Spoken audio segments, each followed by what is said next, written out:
ஓம் கணேசாய நமக. பணிவு கலந்த வணக்கத்துடன் உங்கள் யோகா விஜய். இந்த உதய செவ்வாயின் உன்னத லீலைகள் சிம்ம ராசியிலே பிறந்த உங்களுக்கு என்ன லீலைகளை புரியப் போகின்றார்? அப்படி என்னையா லீலைகளை புரிய போகிறாரு? ஏற்கனவே கண்டச்சனி, அட்டமத்து ராகு இந்த மாதிரி ஓடின்னு இருக்கு. அப்படி என்னையா எங்களுக்கு செய்ய போகிறாரு இந்த உதய செவ்வாய் அப்படின்னு கேட்குறீங்களா? அதுவும் சரிதான், நீங்கள் கேட்குறதும் சரிதான். கண்டச்சனியும் அட்டமத்து ராகுவும் இரண்டாம் இடத்து கேதுவும் உங்களை கொஞ்சம் படாத பாடு படுத்தின்று தான் இருக்குது. இந்த பாடுகளுக்கு இடையே சில கிரகங்கள், சின்ன கிரகம்னு சொன்னாலும் கூட அவர்களால் சில பெரிய யோகமும் வந்து சேரக்கூடிய சில கட்டங்களெல்லாம் உண்டு. அப்படிப்பட்ட கணக்கில் தான் இந்த செவ்வாய், அதுவும் போக உங்களுக்கு யோகாதிபதி செவ்வாய் சிம்ம ராசிக்கு 4-9க்கு உடைய யோகாதிபதி, கேந்திர கோணத்துக்கு அதிபதியாகிய செவ்வாய் 6ஆம் இடத்திலே உதயமாகி இருக்கின்றார். இவர் எப்போ அஸ்தமனமானார் அதை சொல்லுங்க, அது எப்படி இருந்துச்சுன்னு நாங்கள் பார்க்குறோம். அப்படின்னா சோபகிருது வருஷம் புரட்டாசி மாதம் 23ஆம் தேதி, அது ஆங்கிலத்தில் சொல்கிறதா இருந்தால் 10/10/2023 செவ்வாய்க்கிழமை இரவு 8 மணி அளவில் மேற்கு திசையிலே அஸ்தமனம் பெற்ற செவ்வாய். அந்த மேற்கு திசையில் அஸ்தமனம் பெற்று, அதாவது அஸ்தமனம் அடைந்த நட்சத்திரம் அந்த பயணம் எந்த பயணம் என்றால் சித்திரை நட்சத்திரம் 4ஆம் பாதத்தில், அதாவது உங்கள் வீட்டுக்கு 3ஆம் வீடாகிய துலாத்தில் சித்திரை நட்சத்திரம் 4ஆம் பாதம் இருக்கிறது. அந்த 4ஆம் பாதத்திலே பிரவேசிக்கின்ற கட்டத்தில் சூரியனுக்கு பக்கத்தில் வந்துவிட்ட காரணத்தினால அவருடைய ஒளி மங்கி விட்டது. அதை அஸ்தமனம் என்று ஜோதிட சொல் குறிப்பிடுவோம். இந்த அஸ்தமனம் என்றால் என்ன அப்படிங்கிறதையும் கொஞ்சம் நம்ம ஓரளவு என்னன்னு பார்க்கலாம். எல்லாரும் நம்ம பகலில் முழுக்க பணிகளை செய்துவிட்டு நம்ம இரவில் ரெஸ்ட் எடுக்கிறோம், தூங்குறோம் இல்லையா? அதுபோல் கிரகங்களுக்கும் ஒரு ஓய்வு வேண்டும் அல்லவா? அந்த மாதிரி ஓய்வு கணக்கு தான் இந்த செவ்வாயின் அஸ்தமன நிலை. சரி, அவ்வளவு தூக்கமாக போடுறாரு அப்படின்னு கேட்கலாம். ஒவ்வொரு கிரகத்திற்கும் ஒவ்வொரு கால அளவு. இப்போ நம்மளே எடுத்துக்கிடுறோம். இப்போ செல்ஃபோன் வந்ததுக்கப்புறம் தூக்கமெல்லாம் நிறைய பேருக்கு குறைஞ்சி போச்சு. எத்தனை மணிக்கு படுக்கிறப்பா அப்படின்னு சொன்னால், சாமி நான் 12:30-1 மணி ஆயிரும், அது வரைக்கும் என்ன செல்லை பார்த்துக்கிட்டு இருக்கிறேன். அதுக்கு முன்னால் டிவியை பார்த்துக்கிட்டு போம்பாங்க, இப்போ செல்லை பார்த்துக்கிட்டு இருக்கோங்கிறாங்க. காலையில் எத்தனை மணிக்கு எந்திரிக்கிற? காலையில் நாங்கள் 8 மணி 8:30க்கெல்லாம் எழுந்திரிச்சோம்ல, அதாவது 8-8:30க்கெல்லாம் எந்திரிச்சோம்ல, அது ஒரு பெருமை, அது வேறு. இப்படிப்பட்ட காலமாக ஓடிக்கொண்டிருக்கிறது. பழைய காலம், இடைப்பட்ட காலம், இப்போ நவீன காலம் என்று ஓடிக்கொண்டிருக்கிறது. அது ஒரு பக்கம் இருக்க, அதே போல் ஒவ்வொருத்தரும் சில பேரை கேட்டீங்கன்னு சொன்னால், நைட் நாங்கள்லாம் 10 மணிக்கெல்லாம் டாங்குன்னு படுத்துருவேன், காலையில் 6 மணிக்கெல்லாம் டங்குன்னு எழுந்திரிச்சிடும்ல அப்படின்பாங்க. இப்படி ஒரு கூட்டம். ஆக ஒவ்வொருத்தருக்கும் ஒவ்வொரு கால அளவு எடுத்துக்கொள்ளக்கூடிய கட்டம். இந்த செவ்வாய் எந்த அளவுக்கு ஓய்வெடுக்கிறார் அப்படின்னு சொன்னால், சித்திரை 4ஆம் பாதத்தில் ஓய்வெடுக்க தொடங்கினவர் அந்த கடந்து வந்த பாதை என்னன்னு சொன்னால், சுவாதி முழுவதும், விசாகம் முழுவதும், அனுசம், கேட்டை, மூலம், பூராடம் இந்த நட்சத்திரங்கள் முழுவதுமாக கடந்து, இவைகளெல்லாம் கடந்து வருவதற்கு பூராடத்தை கடந்து உத்திராடம் 2ஆவது பாதத்தில் வர்றச்சே அவர் கீழ் திசையில் உதயமாகிறார். அப்போ கிட்டத்தட்ட அவருடைய கணக்கு 120 நாட்கள் ஓய்வில் இருந்திருக்கிறார். ஒரு வருஷத்தில் பொதுவாகவே அவர் 4 மாத கணக்கு ஓய்வாகத்தான் இருப்பார். இந்த வருஷத்தில் இந்த மாதிரி, அதாவது 10/10/2023 முதல் எப்போ உதயமாகிறாரு அப்படின்னு சொன்னால், பிப்ரவரி மாதம் 7ஆம் தேதி, அதாவது 7/2/2024, தமிழுக்கு சொல்கிறதா இருந்தால் தை மாதம் 24ஆம் தேதி புதன்கிழமை இரவு 8 மணி அளவிலே கீழ் திசையிலே உதயமாகின்றார். இப்படி அவர் உதயமாகிவிட்ட காரணத்தினால சிலருக்கு அஸ்தமனத்தில் இருக்கிறச்சே, அவர் ஓய்வெடுக்கிறச்சே சில பேருக்கு சிரமங்கள், சில பேருக்கு யோகங்கள். அதாவது எப்பயுமே ஒரு செயல் என்பது எடுத்துக்கொண்டோமேயானால் பலருக்கு நன்மை, பலருக்கு தீமை, இப்படித்தான் இருக்கும். ஒரு காரியத்தை எடுத்துக்கொண்டோமேயானாலும் கூட ஒரு காரியம் என்பது சிலருக்கு நன்மையாக இருக்கும், சிலருக்கு தீமையாகத்தான் இருக்கும். எல்லோருக்கும் நன்மையாக இருக்கக்கூடியது எந்த ஒரு காரியமும் நடக்காது. அப்போ இந்த காரியம் என்பது இவருடைய ஓய்வு என்பது செவ்வாய் ஐயா தூங்கிவிட்டார். யார்? அதாவது படை தளபதி தூங்கி போயிட்டார். இப்போ இனி நமக்கு நல்லது தான் அப்படின்னு சொல்லியிருக்கிறாங்க இல்லையா, அது ஒரு கூட்டம். படைத்தளபதி தூங்கிட்டாரு, நம்மளுக்கு பாதுகாப்பு இல்லை அப்படின்னு சொல்லி பயந்து நடுங்கி கொண்டிருப்பது ஒரு கூட்டம். இப்படி பல கோணங்களில் ஒவ்வொருத்தருக்கும் இருக்குது. இப்போ சிம்மத்தில் பிறந்த உங்களுக்கு இந்த படைத்தளபதி முக்கியமானவர். சிம்மம் என்பது ராஜா. நீங்கள் ராஜாதான். நீங்கள் ராஜாவுடைய வீட்டில் தான் பிறந்திருக்கிறீங்க சிம்ம ராசிக்காரங்க.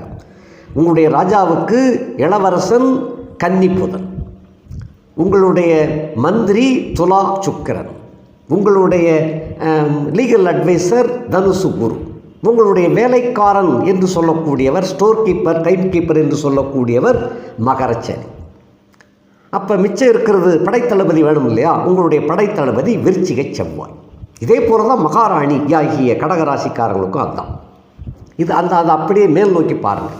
கடகம், மிதுனம், ரிஷபம், மேஷம், மீனம், மகரம், கும்பம், அந்த வீடுகள் மகாராணிக்கு சம்பந்தப்பட்ட இளவரசன், மந்திரி, படைத்தளபதி, லீகல் அட்வைசர், ஸ்டோர் கீப்பர், வேலைக்காரன், இந்த மாதிரி அமையும்.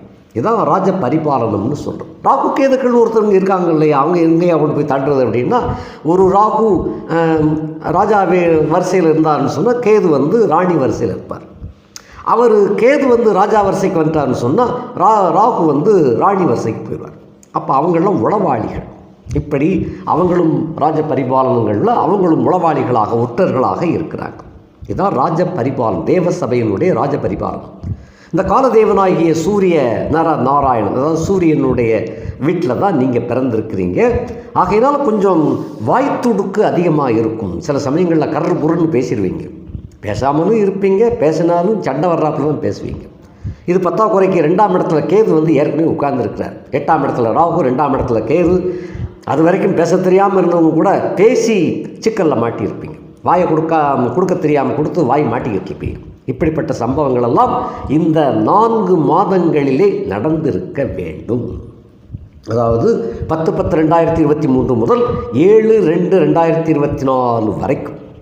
இது கொஞ்சம் சில சமயங்களில் தீவிரமாக இருக்கும், சில சமயங்களில் சம்பந்தமில்லாமல் பேசி மாட்டிக்கிட்டு இருப்பீங்க. இப்படியெல்லாம் கூட நடந்திருக்கும். அதனால் அதான் கெட்ட நேரம். 10ஆம் குறைக்கு 7ஆம் இடத்துல சனி கண்டச்சனியாக வந்திருக்கிறார். ஆக இவைகளெல்லாம் கூட உங்களுக்கு கண்டச்சனி வந்துடுத்து, இனி நமக்கு என்ன செஞ்சாலும் பேர் கிடைக்காது, இப்படிப்பட்ட சில நேயர்கள்லாம் இருக்கிறாங்க. அது அப்படி அல்ல. தசை புத்திகள் வல்விளக்கும் பொழுதுதான் சனி சேட்டை பண்ணுவார். தசாபுத்தி சிறப்பாக இருந்தால் எந்த கிரகமும் எதுவுமே செய்யாது, நல்லதை தான் செய்வாங்க திரும்ப. ஆக தசாபுத்தி எப்படி இருக்குங்கிறத முக்கியமாக பார்த்துக்கிடணும். இந்த சனி தசை நடக்கிறச்சே சனி தசையும் நடந்து கண்டச்சனியும் நடந்தால் கொஞ்சம் சிக்கல். அந்த அப்படி சனி தசை நடந்த போதும் கூட சனியை யோகாதிபதியாக இருந்து தசை நடத்தினார்னு சொன்னால் அது ராஜயோகமாகத்தான் இருக்கும். ஆக சிம்மராசிக்காரர்கள் தங்களுடைய சுய ஜாதகத்தை ஒரு தடவை பார்த்து கொண்டால் நல்லது. இப்படிப்பட்ட கெட்ட நேரத்திலும் கூட உங்களுக்கு உண்டான 4/9 அதிபதியாகிய செவ்வாய் தாய் சுகம், கல்வி, அதே போல் 9 தோப்பனார் வர்க்கங்கள், பாக்கியம், குலதெய்வ வழிபாடுகள், உங்களுக்கு கிடைக்க வேண்டிய பாக்கிய சுகங்கள், இவைகளெல்லாம் கொடுக்கக்கூடிய அந்த செவ்வாய் அஸ்தமனத்திலிருந்து உதயமான காரணத்தினாலே தாயாருக்கு பிணிப்பீடைகள் விலகும், கல்வி மேம்பாடு அடையும், சுகம் இதுவரையிலும் தடைபட்டு போயிருந்த சுகம் உங்களுக்கு கிடைக்க ஆரம்பிக்கும். தோப்பனார் வழி உறவினர்கள் சண்டை சச்சரவோட மனஸ்தாபத்தோடு போயிருப்பாங்க, அவங்க மீண்டும் நல்லிணக்கத்தோடு வரக்கூடிய காலகட்டமாக இந்த உதய செவ்வாயின் லீலைகள் கிடைக்கும். இவைகள் எல்லாம் கூட இந்த கிரகஸ்தனாக இருக்கின்றவர்களுக்கு மனைவியின் மூலமாக இந்த யோகங்கள் வந்து சேரும். சில பேருக்கு அந்த மனைவியே சிம்ம ராசியாக இருந்தால் கணவனின் மூலமாக இந்த யோகங்கள் வந்து சேரும். ஆக தாம்பத்திய உறவு வலுவடையும். அவர் ஏற்கனவே மகரத்தில் 6ஆம் இடத்துல உட்கார்ந்துருக்கிறார். 6ஆம் இடத்துல உட்கார்ந்து மறைஞ்சுட்டாரே அப்படின்னு நினைக்க வேண்டாம். 6ஆம் இடத்துல இருந்தாலும் செவ்வாய் யோகத்தை தான் செய்வார். சூரியன், செவ்வாய், சனி, ராகு, கேதுக்கள் இவங்கெல்லாம் 6ல் இருந்தால் யோகத்தை அள்ளி கொடுப்பாங்கன்னு ஒரு கணக்கு உண்டு. அவர் 6ஆம் இடத்துல இருந்தாலும் உச்சம் அடைந்திருக்கின்றார், வர்க்கோத்தமம் பெற்றிருக்கின்றார். இவருடைய கதிர்வீச்சு பார்வை 9ஆம் இடமாகிய பாக்கியத்தை நோக்கி கொண்டிருக்கின்றார். ஆகையினாலே பாக்கியம் வலுவடைகின்றது. அங்கே பாக்கியத்தில் ஏற்கனவே கோவிந்த குரு உங்களை நோக்கி கொண்டு தான் இருக்கிறார். ஆகையினால் எவ்வளவு பெரிய கெட்ட பேர் வந்தாலும் அதிலிருந்து விடுபட்டு ஜம்ப் ஆயிடுவீங்க. உங்களை நீங்கள் தப்பித்து கொண்டு நல்ல பேர் எடுத்துக்கொள்வீர்கள். அதாவது பிரிந்த உறவுகள் மீண்டும் கூடக்கூடிய ஒரு காலகட்டம். அதான் பாக்கியம்னு சொல்கிறது.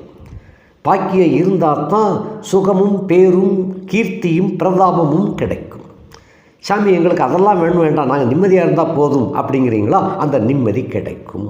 அப்படிப்பட்ட யோகம். அதே போல் 4ஆம் வீட்டுக்குரியவன் 4ஆம் இடத்திற்கு 3ஆம் இடத்திலே இருக்கின்ற காரணத்தினாலே வண்டி வாகன சுகங்கள், பிரயாண நன்மைகள், வெளிநாட்டிலிருந்து வெளி மாநிலங்களிலிருந்து அல்லது தூரத்து செய்திகள் உங்களுக்கு நல்ல செய்தியாக வந்து சேரும். மங்களகரமான செய்தியாகவும் அமையும். சில பேருக்கு வீடு மாற்றம், சில பேருக்கு கிரகப்பிரவேசம் பண்ணி குடியேறுதல், சில பேருக்கு பழைய வீடுகளை புதுப்பித்தல், இந்த மாதிரியான காரியங்களெல்லாம் வெற்றிகரமாக நடத்தி கொடுப்பார். அதுதான் அந்த உதய செவ்வாயினுடைய லீலைகள். இப்போது இவர் அந்த 4ஆம் இடத்திற்கு 3ஆம் வீடு, அந்த 3ஆம் இடத்திலே இருந்துண்டு தன்னுடைய வீடு மேச வீட்டை அவர் நோக்குகின்ற காரணத்தினால பெரும் பாக்கியம் கிடைக்கின்ற ஒரு கட்டம். அதான் கெட்ட நேரத்திலும் ஒரு நல்ல நேரம். இந்த ஒரு நல்ல நேரத்தையே உங்களுக்கு கிட்டத்தட்ட வாழ்க்கையிலே பெரும் பங்கு வகிக்கக்கூடிய ஒரு சிங்க யோகமாக, ஒரு சிம்மாசன யோகமாக உங்களுக்கு அமைந்துவிடும். ஆக எப்பயுமே தினசரி யோகம் கிடைக்கணும்னு அவசியம் இல்லை. ஒரு நாள் ஒரு யோகம் வேலை செய்து விட்டார். இப்போ லாட்ரி சீட்டு வாங்குகிறோம், ஒரு நாள் லாட்ரி சீட்டு அடித்தா போதும், 1 கோடி ரூபா கிடைச்சிருச்சுன்னா போதும். அதுக்காக தினசரி ஒரு கோடி கிடைக்கணும்னு நினைக்கப்படாது இல்லையா? அதே போல் அந்த சிம்மாசன யோகம் என்பது உங்களை தேடி வருகின்றது. இந்த செவ்வாய், உதய செவ்வாயினுடைய உன்னத லீலைகளிலே இப்படிப்பட்ட அருமையான லீலையை உங்களுக்கு கொடுக்கவிருக்கின்றார். இது எப்போது இருந்து 7/2/2024 முதல். இனி இவர் உதயமான காலகட்டத்தில் வானமண்டலத்தில் கிரக கூட்டங்கள், இந்த நவ நாயகர்கள் எந்தெந்த இடத்துல இருந்தாங்க, அதுக்கு என்ன பலன் என்பதையும் பற்றி கொஞ்சம் சுருக்கமாக பார்த்து விடலாம். நீங்கள் சிம்ம ராசி, சிம்மத்தில் எந்த கிரகங்களும் இல்லை. கன்னியில் கேது, தனுசுல சந்திரன் சுக்கிரன், மகரத்தில் சூரியன் செவ்வாய் புதன், கும்பத்தில் சனி, மீனத்தில் ராகு, மேசத்தில் வியாழன். இந்த மாதிரியாக கிரக அமைப்புகள் அமைந்திருக்கின்றது. இனி வரிசையாக பார்க்கலாம். உங்களுடைய நாயகன், அதாவது காலதேவனாகிய சூரியன், அவர் தான் உங்களுடைய நாயகன், அதாவது ஹெட் ஆஃப் த டிபார்ட்மெண்ட். அந்த நவகிரகங்களுக்கும் தலைவராக விளங்கக்கூடியவரே இந்த சூரியன் தான். அவர் தான் உங்களுடைய ஹெட்டு. அவரே உங்களுக்கு ஹெட்டாக இருந்துச்சுன்னா அப்போ மற்ற கிரகங்களுக்கெல்லாம் நீங்கள் உங்களுக்கு சில நன்மைகள் செய்யக்கூடிய வகையில் அரசனுக்கு கீழான மற்றவங்கள்லாம் அதுபோல். ஆக அந்த சூரியன் 6ஆம் இடத்திலே அமர்ந்திருக்கின்றான். சூரியன் 6ல் இருந்தால் யோகம்தான். கௌரவம் மேலோங்கும், துணிச்சல் பிறக்கும், மன நிம்மதி கிடைக்கும். குறிப்பாக அரசு சம்பந்தப்பட்ட துறைகளிலே நல்ல ஆதாயங்கள் கிடைக்கும், அல்லது சப்போர்ட்டு கிடைக்கும். கௌரவம், இழந்த கௌரவம் மீண்டும் கிடைக்கப் பெறுவீர்கள். நோய் நொடிகள் விலக ஆரம்பிக்கும். இப்படிப்பட்ட யோகத்தை அந்த ராஜகிரகமான, அதாவது உங்களுக்கு ராஜாங்கத்தை அள்ளி கொடுக்கக்கூடிய அந்த உங்களுடைய ராசி நாயகன் அவர் 6லே இருந்த காரணத்தினாலும், உடன் செவ்வாய் இருக்கின்ற காரணத்தினால், அதாவது செவ்வாய் என்பது கேந்திர கோணாதிபதி, அப்போ யோகாதிபதி செவ்வாய் லக்னேசனோடு சேர்ந்து இருக்கின்ற அந்த காரணத்தினாலே இவ்வளவு பலன்களை அள்ளி கொடுப்பார். அடுத்தபடியாக 12க்கு அதிபதி ஆகிய சந்திரன் உங்களுடைய ராசிக்கு 5ஆம் இடத்திலே இருக்கின்றார். அவர் குருவின் பார்வையோடு இருக்கின்றார். 12 குடையவன் அயன சயன போக பாக்கியம், உண்ண உடுக்க படுக்க தூங்க பெண்கள் சல்லாபம் அல்லங்கில் கணவனுடைய சுகம், இவைகளெல்லாம் சிறப்பாக கிடைக்கக்கூடிய ஒரு அமைப்பு அமைந்திருக்கின்றது. ஆக நல்ல தூக்கம், நல்ல சாப்பாடு, நல்ல ஓய்வு, நல்ல தாம்பத்திய சுகம் இவைகளெல்லாம் கிடைக்கும். கல்யாணம் கழியாமல் இருக்கக்கூடியவர்களுக்கு எப்படி கிடைக்கும் அப்படின்னு கேட்கலாம். கல்யாணம் கழியாமல் இருப்பவர்களுக்கு இந்த காலகட்டத்திலே திருமண வாய்ப்புகள் ஒன்று கூடக்கூடிய ஒரு காலகட்டமாக இருக்கின்றது. அதே சமயத்தில் கண்டச்சனி நடந்து கொண்டிருக்கின்ற காரணத்தினாலே வரன் வகையில் ஆணாக இருந்தாலும் பெண்ணாக இருந்தாலும் அதை கொஞ்சம் சீர்தூக்கி பொறுமையாக அலசி ஆராய்ந்து அந்த திருமண பொருத்தம் என்பதை மிகச் சிறப்பாக பார்த்து செய்ய வேண்டும். அதில் விட்டுறக்கூடாது. யோகம் வந்துருச்சுல்ல அப்போ செஞ்சுருமேன்னு அவசரப்பட்டுறக்கூடாது. அவங்களெல்லாம் உங்களுக்கு ஜாதக பொருத்தம் முதல்ல சரியாக இருக்கிறதா. நிறைய பேர் அந்த தினப்பொருத்தத்தை விட்டுண்டு மற்றதுல எல்லாம் பொருத்தம் இருக்குன்னு சொல்லி சேர்த்துட்டு பின்னால் அவஸ்தைப்படுறாங்க. நான் திரும்ப திரும்ப சொல்லிகிட்டே வாரேன். வாழ்க்கை பயணம் என்ற கட்டுரை ஏற்கனவே நிறைய பேசியிருக்கிறேன். அந்த கட்டுரையில் தினம், கணம், யோனி, ராசி, ரச்சு இந்த 5 பொருத்தங்களும் கட்டாயம் இருக்க வேண்டும் அப்படின்னு சொல்லியிருக்கேன். அதில் ஒன்று குறைந்தால் கூட அது சிரமத்தை கொடுக்கும், தவிர்த்து விடுவது நல்லது அப்படின்னு பேசியிருக்கிறேன். இதெல்லாம் கேட்க மாட்டேக்காங்க. தின பொருத்தம் இல்லைன்னா மற்ற ஜோசியர்கள்லாம் பொருத்தம் இருக்குன்னு சொல்கிறாங்க சாமி அப்படின்னா அதுக்கு நான் என்ன செய்ய முடியும்? அவஸ்தைப்படுறது பின்னால் நீங்கள் தான் அவஸ்தைப்படுவீங்க. அதுக்காகத்தான் திரும்ப திரும்ப சொல்கிறேன், தின பொருத்தம் கட்டாயம் இருக்க வேண்டும். அது நீட்டுத் தேர்வில் பாஸ் பண்ணுறதுக்கு சமம். நீட்டுத் தேர்வில் பாஸே பண்ணலை அப்படிங்கும்போது மற்றதெல்லாம் மார்க் எக்கச்சக்கமாக வாங்கியிருக்கேன்னு சொல்லி என்ன பண்ண அதுபோல். ஆக தினப்பொருத்தம் என்பது கட்டாயம். அடுத்து கணப்பொருத்தம் என்பது கட்டாயம். யோனி பொருத்தம் அதை விட அவசியம். தினம், கணம், யோனி, அது பின்ன ரஜ்ஜு தட்டக்கூடாது, ரஜ்ஜு பொருத்தம் வேண்டும். அது பின்ன தினம், கணம், யோனி, ராசி, ரஜ்ஜு, ராசி பொருத்தம் இருக்க வேண்டும். 6-8 ராசிகளில் போய் சேர்த்துடக்கூடாது. நட்சத்திர பொருத்தம் தின பொருத்தம் இருக்குதுல்ல அப்படின்னு சொல்லி ராசி பொருத்தத்தில் விட்டு விடக்கூடாது. 6-8 சேர்த்துட்டேன்னு சொன்னால் நித்தம் பஞ்சாயத்து பண்ணிக்கிட்டு இருக்கணும். ஆகையினால் இவைகளெல்லாம் கருத்தூண்டி செய்ய வேண்டும். கண்டச்சனி நடந்துக்கிட்டு இருக்குது, அதனால தான் இப்போ இவ்வளவு பேசிக்கிட்டு இருக்கேன். உங்களுக்கு கண்டச்சனி நடந்துக்கிட்டு இருக்கச்சே ரொம்ப ஊன்றி கவனிக்க வேண்டும். அந்த சாதகம் சரியாக எழுதப்பட்டிருக்கிறதா, ஜோடிக்கப்பட்டிருக்கிறதா, இதெல்லாம் பார்த்து செய்யுங்க. ஆக இதெல்லாம் செஞ்சீங்கன்னு சொன்னால் இந்த யோகம் கட்டாயம் கிடைக்கும். அடுத்து 2-11க்கு அதிபதியாகிய புதன் என்ற கிரகம் இலக்கணத்திற்கு 6ஆம் இடத்திலே மறைந்த புதன் நிறைந்த பலன் தருவான் என்ற கணக்கிலே, அதாவது அந்த அசுப கிரகம்தான் மறையணும்னு சொல்ல, புதனும் அப்படி ஒரு கணக்கு இருக்கு. அவருக்கு அந்த பழமொழி மறைந்த புதன் நிறைந்த பலன் தருவான், தனம், குடும்பம், வாக்கு அள்ளி கொடுப்பார். அதே போல் லாபங்கள் பெருகும். தொழில் வியாபாரத்திலே உள்ளவர்களுக்கு லாபங்களை கொட்டி கொண்டு வந்து கொடுக்கும். அதான் கெட்ட நேரத்தையும் ஒரு நல்ல நேரம்னு சொன்னேன். லாபங்கள் சிறப்பாக இருக்கும். அந்த லாபங்கள் சிறப்பாக இருக்கும்போதே மற்ற கெட்ட நேரம் தானாகவே குறைந்துவிடும். அதாவது ஸ்ரீதேவி வந்தால் மூதேவி வெளியேறிடுவாளாம், அல்லங்கில் மூதேவி வெளியேறினால் ஸ்ரீதேவி உட்கார்ந்துக்கிடுவாளாம். இதெல்லாம் அந்த காலத்தில் ஏற்கனவே சொல்லியிருக்கிறாங்க. இப்படிப்பட்ட யோகத்தை கொடுக்கக்கூடியவன் அந்த புதன். கணித மேதையாகக்கூடிய காலகட்டம். சிம்மராசியிலே பிறந்த மாணவ மாணவிகளுக்கு இந்த காலகட்டத்தில் கணிதத்திலே கெட்டிக்காரத்தன்மை கிடைக்க ஆரம்பிக்கும். அது பின்ன 3க்கும் 10க்கும் அதிபதியாகிய சுக்கிரன் என்ற கிரகம் 5ஆம் இடத்திலே கூடியிருந்து குருவினால் பார்க்கப்பட்டார். இவர் ஏற்கனவே திரையோதசி திதி என்ற காரணத்தினாலே அவர் ஆல்ரெடி சூன்யமாயிட்டார். 10ஆம் வீடு சூன்யமாகிவிட்ட காரணத்தினாலே தொழில் வளம் பெருகும், உத்தியோக சுமை, பணிச்சுமை குறையும். டிரான்ஸ்ஃபர் பண்ணினாலும் அந்த இடம் அங்கே உங்களுக்கு நல்ல இடமாக அமைந்துவிடும். ஆக இப்படிப்பட்ட அருமையான சூழ்நிலைகளெல்லாம் சுக்கிரன் வழங்குவார். அடுத்து 3 குடையவன் 5ஆம் இடத்திலே அமர்ந்தால் கெட்டது நடக்கும்னு அர்த்தம். அதாவது பிள்ளைகளால் செலவு. இந்த கிரகஸ்தனாக குடும்பஸ்தனாக இருக்கக்கூடியவர்களுக்கு பிள்ளைகளால் ஏகப்பட்ட செலவு வரணும். அதே சமயத்தில் நல்ல செலவாக வரும். நல்லா கவனிக்கங்க. 9ஆம் இடத்துல குரு அமர்ந்துண்டு 5ஆம் இடத்தை நோக்குகின்ற காரணத்தினாலும் தன் வீட்டை தானே பார்க்கின்ற காரணத்தினாலும் பிள்ளைகளுக்காக செய்யக்கூடிய செலவுகள் அசுப செலவாக இருக்காது, சுப செலவாக இருக்கும். கல்வி கற்பதற்காக, அதாவது காலேஜில் சீட்டு கிடைப்பதற்காக நல்ல சீட்டு கேட்டிருப்பீங்க, அந்த கோர்ஸ் கிடச்சிருக்கும், அப்போ பணத்தை கட்ட வேண்டியிருக்கும். அதே போல் மங்களமாக திருமண பேச்சுக்கள் நடந்தேறும். அல்லங்கில் குழந்தைகள் பெரிய மனுஷியாயிருவாங்க, பெண் குழந்தைகள், அவர்களுக்காக நல்ல மங்களமான செலவுகள் எல்லாம் செய்யக்கூடிய ஒரு காலகட்டமாக இருக்கும். தீர்த்த யாத்திரை, தெய்வ தரிசனம் கண்டிப்பாக கிடைக்கும். அதே போல் அந்த சுக்கிரன் வந்து 5ல் அமர்ந்திருக்கின்ற காரணத்தினாலே பூர்வ புண்ணிய குரு பார்க்கின்ற காரணத்தினாலே பூர்வ புண்ணிய தொழில் சிறப்பு இப்போ கிடைக்கும். இப்போ பூர்வ புண்ணிய தொழில் செஞ்சுக்கிட்டு இருக்கிறவங்க சில பேருக்கு நஷ்டத்தை சந்திச்சுக்கிட்டு இருப்பாங்க. இந்த காலகட்டத்தில் அது நிச்சயமாக வெற்றியை கொடுக்கும்.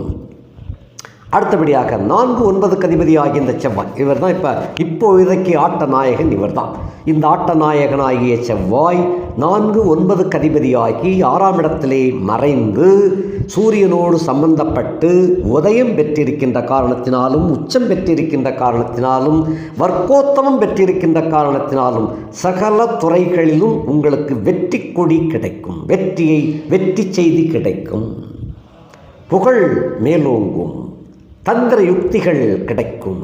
அப்படிப்பட்ட அருமையான ஒரு யோகத்தை அவர் அள்ளி வழங்குகின்றார்.